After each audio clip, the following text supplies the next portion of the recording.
Hello everyone and welcome to Comic Book Click. This is Glazer of Snap Judgments, and today we're going to talk about the new card coming to Marvel Snap, Clea. As this video goes live, so should Clea in your game of Marvel Snap. She is a 1/2 Series 5 that'll cost you 6,000 tokens, less through Snap Packs, but if you're targeting this specific card, unless you have everything else, do use tokens. What we intend to answer today is, do we think this card is going to be worth that value? Uh, so the ability of this card is after this card permanently gains power. That's the same way Shaw works. So cards that permanently give power are like Nakia, like Galacta, like Gwenpool, so on, but they're not like Blue Marvel or Khazar, not ongoing power. Power that attaches permanently to Clea.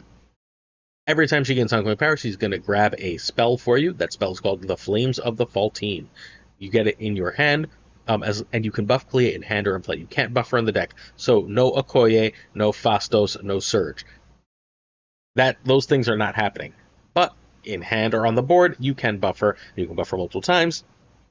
And when you do, you're going to get the Flames of Faltine, which is an on reveal, afflict an enemy card here with -3 power.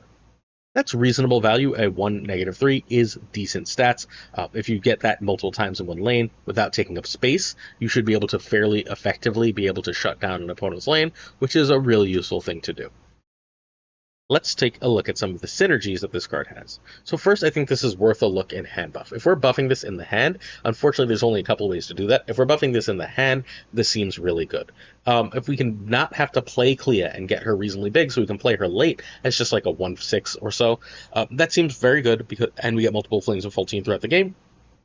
I like that idea a lot. Unfortunately, Nakia is one of the only ways to do that. We have Gwenpool, but that's obviously going to take a chance of missing, and pretty soon we'll have the First Steps Mr. Fantastic, next month's Season Pass card. Stay tuned for us to talk about that relatively soon here on this channel. But those three cards are the only ways to really get it in hand, so that means we're probably looking on the board. One of the big problems, though, I don't really want to waste a Galacta on a 1-drop. Killmonger is still a card. And when you buff and put a lot of investment into a 1-drop on the board, you're just basically saying, hey, Killmonger me. Further, this is an Afflict, and Second Dinner just told us how good Luke Cage was. So if Affliction is around, this is going to have a lot of trouble. In fact, even if just for the week, if you're in a part of the meta where everyone is always playing the new card, give yourself a couple of days of playing Luke Cage, and you can basically make these Flames of Faltine completely useless. I think the two easiest ways to buffer, the two ways I'm at least most interested in, is Marvel Boy. We're going to see a lot of Marvel Boy in decks today. So if you have Marvel Boy and you like Marvel Boy, you can strongly consider this. I think Morgan Le Fay is another good way to use this card, but I'm not 1,000% sure that Morgan is going to end up being very good with it. I'm not 1,000% sure Morgan is even very good, so there is that. Speaking of cards I'm not sure are very good, the Joaquin Torres Falcon doubles the Flames of Faltine. Every Flames of Faltine will give a -6.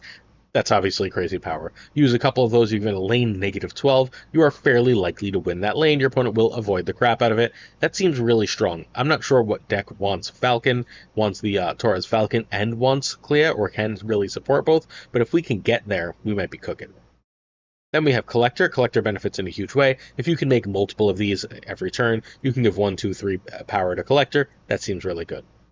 Ultimately, however, I don't think this card is going to be very good, although if I'm wrong, I think it will very likely be in one of the decks we're going to show you. We're going to go over 4 Clea decks. Before we get there, though, if you're interested in more of my content, please check out youtube.com/@SnapJudgmentsPod, where I release a video every single weekday. What we do in those videos is I share you at least 3 brand new decks every single day that keep you ahead of the metagame. I show you the best decks before anyone else. I'm one of the most trusted names in the Snap community, so please do check out the YouTube. In addition, you can find me at twitch.tv/PulseGlazer, where I generally stream about 4 times a week, just playing some Marvel Snap. I will be streaming Clea tonight at about 8 p.m. Eastern, or at least that's the current plan. Let's kick it off with Toxic Spell King. I think that Clea is very likely a decent shout here. Is she going to be amazing? Unclear. But she does add something to this deck. She does add a fair amount of extra power to a deck that honestly runs a little low power, especially since the recent Galacta nerf in the most recent OTA that she gives +2 power. We might be missing a little power. Clea and Nicholas Scratch might be able to start making up for that. You can find the creator of this list at twitch.tv/ToxicSoulKing. He's an Austrian fellow, one of my favorite players in the game, top 100 player, incredibly nice person. This deck needs Agamotto, Nicholas Scratch, Clea, Marvel Boy, Galacta, and Gwenpool. That's a reasonable amount of high series stuff, but if you are a Season Pass buyer, you should already have 3 of those cards at the very least. Silver Sable and Nico can be Rocket Raccoon. You're just looking for good 1-drops in those spots. Fastos can be Nakia. Fastos is better for the list because of all the 4-drops. Nakia is better for Clea. And Surge can be Zabu because, again, so could one of the 1-drops because we are running 2 4s. First thing you're going to note when you look at this deck is we're not running any tech. In order to get this kind of thing going for Clea, we don't really have room for tech in any of these decks. I think we have a Shang-Chi in one of them. That's going to be a real problem. What we're trying to use as our tech is the Flames of Paltine to weaken the opponent's cards. If we can do that enough, that should work as sort of like pseudo-tech, but it's obviously a dangerous place to find yourself. Hood is in this deck with really only one way to get rid of the Hood. We've got Merlin, who can polymorph or throw that Hood into the deck, but having access to demons when you have Marvel Boy is a lane-winning threat. The other way to get rid of Hood is to use Nico's Draw 2 or turn the Hood himself into a demon. Those are fine, but there is a danger there. Silver Sable is a 1-2 that plays as a 1-4, because if the opponent plays a negative card, you can obviously count that power for yourself. Clea here, meanwhile, is here to largely be buffed by Marvel Boy, but occasionally it'll be hit by Gwenpool, occasionally be hit by Galacta, and those are totally fine too. You're also not very sad to get Clea as a 0 cost through Fastos. Nicholas Scratch is a card you want to get out. You have Clea's spells, you should be able to get 2 or 3 Flames of Paltine. That's a 1-5 Nicholas Scratch. If you play 2 Merlin spells, you now have a 1-7, 1 or 2 Agamotto, a 1-9. Now we're starting to cook in terms of what makes Nicholas Scratch a worthwhile card. We do want extra utility here, and that's what Nico Minoru is here for. Nico, however, could go for Zabu or one of our tech card spots without too much trouble. Surge gives us the chance to play a lot of cards for cheaper. Hitting those Agamotto spells, hitting Galacta or Gwenpool early is really nice. Fastos does fundamentally the same thing. Fastos is always a discount on skills. Merlin is extra skills, and we do have a lot of 1-drops. When we don't see things in the right order, Merlin turning things into other things is a really powerful way to go. Like if we have a Marvel Boy and just expensive stuff, right? Merlin can turn that into a decent 4-drop without too much trouble. Marvel Boy is our big key card here. Marvel Boy ends up playing, you get 3 power on turn 3 if you've played 3 1s, right? If you go 1 1 1, turn 1 and 2, you get 3 power on turn 4. Turn 4, turn 3, turn 4, turn 5, turn 6. That is 3 times 4, that's an extra 12 power, meaning that he plays for a 3-13. That's great stats. Obviously, it won't always be that much, but when he is, it's amazing. Fastos makes his spells cheaper, and honestly, making any of the 1s cheaper so that you can play them with cards like Galactic, Gwenpool, so on, is really great. Galactic and Gwenpool are how we have enough power to win, and Agamotto gives us not only spells, we have extra Afflict from Sable, Clea, and the Agamotto, spell, Winds of a Tomb spell, but we also end up having enough energy to do everything thanks to Balthak, and hey, we can turn everything into a Gwenpool or Galacta to really, really kick off some major power using the using Images of Icon. So all of these options leave us with a lot to do with Agamotto. He also just gives us access to a big body, which is sometimes an important thing to win a lane. So the question that this deck is ultimately asking is, do we need control cards? The metagame right now is very, very heavy. You can check this morning's video over on my channel. This meta is very, very heavy on control cards. There's a lot of different packages that are fundamentally built around ways to run Shang-Chi, Shadow King, Enchantress, cards like that. If this deck can survive that, if Killmonger is the cut from a lot of these decks, it won't be this week because of the new 1-drop card, but if we can survive that, this deck puts out a really interesting amount of power for a mid-range deck. Is it enough? Is it more than Victoria Hand decks? Is it more than Silver Surfer decks? That we won't know until we actually play the list, and that's what we have to find out. So turn 1, Clea if Marvel Boy, not Merlin, Scratch, especially if Merlin, over Sable, over Hood. And Hood is only played if you have Merlin as of turn 1. Turn 2, you can go so if you have Marvel Boy, I would just go 2 1s, but if not, you're going Merlin or Surge. Turn 3, Marvel Boy over Fastos, and Marvel Boy if you have enough 1s and you don't think they're running Killmonger as a snap. Over Fastos, that's why it's written in green. Green is a conditional snap. Turn 4, Gwenpool or Galacta, see what Gwenpool hits, and you'll be good. Turn 5, Galacta and a 1. Galacta and a 1 is generally, that's a really good spot to Clea, especially if you haven't managed so far. And then turn 6, you've got Faltine, multiple Faltines, and whatever you have buffed throughout the game to try and win. Agamotto, Winds of a Tomb, so on and so forth. You should be able to pull a really powerful game plan off. This list is at least interesting, right?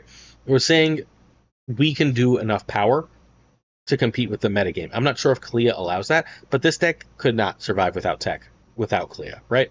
Without Clea, this gets its lunch eaten by either the stuff that goes over the top or the control cards that beat it.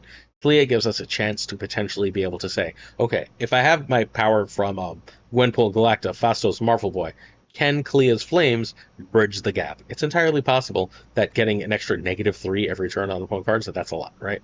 An extra -3 every turn on opponent's cards could let us win more. Before we go any further, please do me a favor and hit that sub button, like, and comment if you're willing to. We are doing our best to help grow this channel. That's what I'm doing here for this video. So help us grow Comic Book Click for some great comic book content.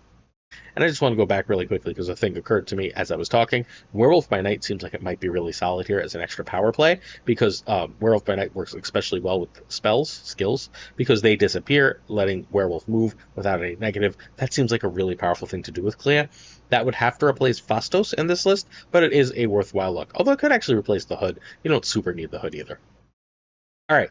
Next up, Nicholas Scratch Kazoo. This one is from our friend Den, the head writer at Marvel Snap Zone. And if I had to guess which is going to be the best deck, the other one is the most interesting deck. I think this is likely to be the best. This is our standard Zoo deck, and we're just throwing Nicholas Scratch and Clea in, because scaling 1-drops make this deck better. This deck's trying to gain power through using Khazar and Blue Marvel, right? Hey, sometimes we have Marvel Boy. And if we have Marvel Boy, why not get an extra -3 every turn? It's just pure upside, right? We have enough 1-drops, we have Marvel Boy, so we might as well go for it. You can find this deck on MarvelSnapZone.com, where Den writes articles. He's the most prolific Marvel Snap writer. I write in Marvel Snap Zone too, but I'm on a little hiatus since I'm moving in 2 weeks. This deck needs Clea, Marvel Boy, Gilgamesh, Mockingbird, and Kate Bishop. Those are your 6 required cards. Again, this is not a card that goes very much in cheap decks. Hope can be Phastos or Nakia. Scratch can be Hydra Bob or Ant-Man. Merlin can be the Dazzler. Alright. Again, Clea only has... Clea has 1 buff here. Don't play her if you don't have Marvel Boy, otherwise it's a waste. However, between Merlin and Clea, you should be able to get a lot of value out of Nicholas Scratch. Even if you get him to like a 1-5, you should be able to fairly often buff that by 2 or 3, Khazar, Blue Marvel, Marvel Boy, and then you've got like a 1-8, that's really great stats. Squirrel Girl alone makes Marvel Boy worth it. It's hard to run Marvel Boy without Squirrel Girl, but it does make your Clea less likely to get hit. Hawkeye gives you extra 1-drops and also a little bit of protection. Just powerful extra cards. Merlin, if you don't see the Marvel Boy, if you don't see the Khazar, let's say you're going Blue Marvel Gilgamesh type game plans, adding that extra 1 cost to cards, turning Kate Bishop or Hope Summers into a higher cost card is really useful. Shoving a Clea when you don't have Marvel Boy into your deck for extra energy to go off at the end of the game seems really good. Bunch of stuff like that Merlin gives you the power to do. Marvel Boy is buff. We talked about his stats earlier. Hope Summers gives us a little bit extra energy. Hope seems very good with the Flames of Fall team and with Merlin, because you'll always have that, once you've started that chain, right, you always have that extra energy to do the next one, which is pretty solid. Shauna makes Mockingbird cheap, as does Squirrel Girl, that's why they're here, while giving you a bunch of 1s to buff. Khazar, I don't know, 4 or 5 buff most of the board. Blue Marvel, 5-3, buff literally the board. Gilgamesh is often like a 5-20, which is really, really nice. And then, of course, Mockingbird is like a very cheap 9, and you love having access to all these different powerful cards. So if no Monger, I think this is going to do the best. I think Monger is going to be big this week, but hey, in another week, we're going to get a bunch of new cards, and I don't expect Killmonger to see a lot of play. So keep this one in mind. Turn 1 is whichever one. Turn 2, Kate, if no 1s, for Merlin. Turn 3, it's going to be Marvel Boy, who can be a snap if you have 1s and don't expect Killmonger. Over 1 and 2s, or 2 1s and a 2. Sorry. 1 and 2 2s, or 3 1s. And then you could always just Shauna if you must. Turn 4 is Khazar or Shauna and a 1. Turn 5 is Blarvel or Khazar and a 1. And then turn 6 is Gilgamesh, Mockingbird, Flames, or Squirrel Girl. I think you should win, right? Like, this deck puts out a reasonable amount of points. If your opponent is not doing anything to immediately counter it, this should go over the top of an awful lot of the mid-range metagame. Again, barring Killmonger, and keeping in mind that you do have to be careful of Shadow King right now. Question of the day. First, stop by tonight at 8:30 for twitch.tv/PulseLaser. Next, if you'd like to win a PAX code is an exclusive code from the events PAX East and West, where you would get a Miles Morales exclusive variant, a card back, and a border that are all exclusive. They're Penny Arcade themed. If you would like them, all you have to do is sub right here and leave a comment. Our winner from last week is Froggy JM9. Please reach out, Froggy. Next up, we've got Not My Dents, Meet Toxic Soul King. So if you check this morning's video, I have a different version of this from our friend Not My Dents that we've been sort of kicking butt with. Toxie, our friend Toxic Soul King, basically turned this into a Shaw Clea deck, saying if we're going to buff things, let's buff things. This deck gets immediately better when it can replace Surge with First Steps Mr. Fantastic, so expect to see this one again next week, but I do think that this is going to be very cool and very powerful. Alright, so you can find Not My Dance at twitch.tv/NotMyDance. This needs Firehair, Fastos, Phoenix, Misery, and Gwenpool. Surge, Clea, Nico, we're looking at Elixir, Zabu, Carnage, and Shaw can be kept in Marvel. Next up, let's go through. So Clea can get buffed by Nico Minoru, can get buffed by Nakia, can get buffed by Gwenpool. That's not a million buffs, right? You only need one or two Flames of Faltine for this one to feel pretty happy, though. From there, we're going to say Nico, who gives you access to a Destroy for Phoenix Force, gives you access to a buff for Clea or Shaw. The buff does not work for Sinister, keep that in mind. Gives you access to a copy of a Phoenix Force card, or a big buffed card, just lots of useful stuff from Nico Minoru. Sinister is buffed by almost everything in the deck. You're happy to buff it by Surge, by Nakia, by Fastos, by Gwenpool. Any of those buffs make Sinister great. Destroying Sinister is awesome because Firehair will then make a copy of herself. The copy won't have her ability, but still. Surge gives you just a little bit of extra energy. Again, that'll be First Steps Captain America in a few days, but it's pretty damn solid here. Surge is also a decent thing at the end toward turn 5 table with Misery. You just get +2 on your last card. Firehair, repeating all those abilities is really great. There's just a ton of stuff to destroy. Nakia and Fastos are usually what you destroy here. You buff with Firehair on the board, then you destroy it, and you end up with +3 to your whole hand. That's pretty good. Or Fastos gives negative cost and +2 power to multiple cards in your deck when you eat that thanks to Firehair/Misery. You then bring them back with Phoenix Force and get an extra one of those. That's kind of what this deck does. The ways to destroy are Venom to keep the power, or Misery to get an extra trigger. You prefer Misery because a 4/9 is a lot, but hey, you're fine to take Venom as a backup line. The card you want cards that you want to buff, so in addition to Sinister, we have Clea, we have Sebastian Shaw, and then Gwenpool is just an extra big old buff card, a 4/6 that hits your hand pretty damn good. So, turn 1 we want Nico, turn 2 Firehair over Surge, turn 3 Fastos or Nakia, turn 4 Misery over Gwenpool equals Venom, turn 5 Phoenix Force or Venom and a 2, turn 6 Phoenix Force and then drop buffed cards. This is another no-tech deck, there's just not room. However, it just occurred to me that maybe this deck, because this deck does do a reasonable job of filling your hand thanks to Clea, maybe the card that we're actually supposed to be playing with Clea is Kahori. Because then we can just get multiple Flames of Faltine at once. I could see Kahori fitting really well here. It would have to replace Gwenpool, so I'm not sure how I feel about that, but I do think it is a test worth having, particularly with Sebastian Shaw in the deck.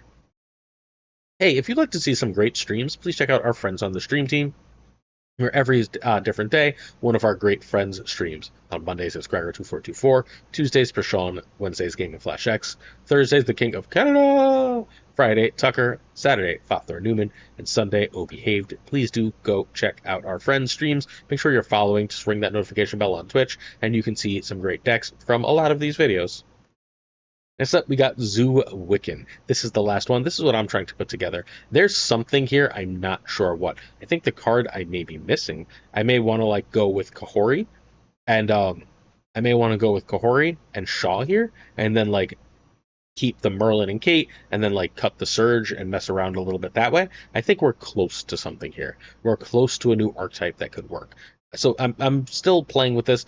This is what I'm going to mostly mess with on stream. I think tonight I'm going to figure out which of these actually works. Because this one can buff Clea through the Gwenpool, Galacta, and Marvel Boy, right? But it doesn't really, and of course Nico sometimes, but it doesn't really do a ton else. It's trying to win lanes through Joaquin Torres, which I think is actually going to be reasonably powerful and underrated. I don't know. There's something here. We're almost there. We're just that close. Galacta for Kahori. Give me a second. Galacta for Kahori. Do I need Wiccan at that point? I might not need Wiccan. If I go Galacta for Kahori, Wiccan can go for Shaw, and then I just need one more spot, and then Surge will go for obviously. Yeah, maybe we're getting close. We're getting close. Again, I'll mess with it. I'll figure it out. So this one actually does kind of need everything, but we don't know exactly what everything is because we're still messing with it. But again, check out our YouTube.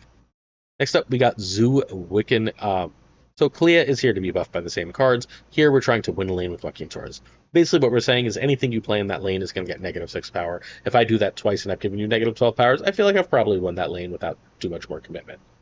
We have Zabu and Nico as extra ways to benefit from that. Zabu is obviously great in order to discount our Galactic Gwenpool and Wiccan.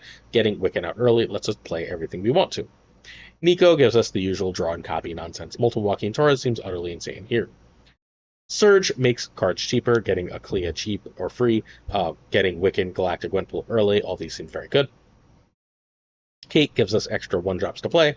Merlin gives us extra 1-drops that can still be doubled on Torres, which seems really, really solid.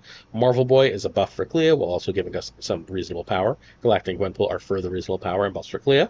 This is the one that I told you did fit Shang, so we are going to control power. And then Wiccan says, hey, I want to play a bunch of cards. Do I have the ability to do so? Yep. So, this is a very draft, but I do think there's something here. Turn 1, Zabu over Clea. Turn 2, Surge equals Merlin over Falcon. Is better than Kate. Turn 3, we got Wiccan over Galacta or Gwenpool over Marvel Boy. Turn 4, we got Wiccan over Gwenpool over Galacta. Turn 5, we got a 4+1. And then turn 6, we go Shang plus another card.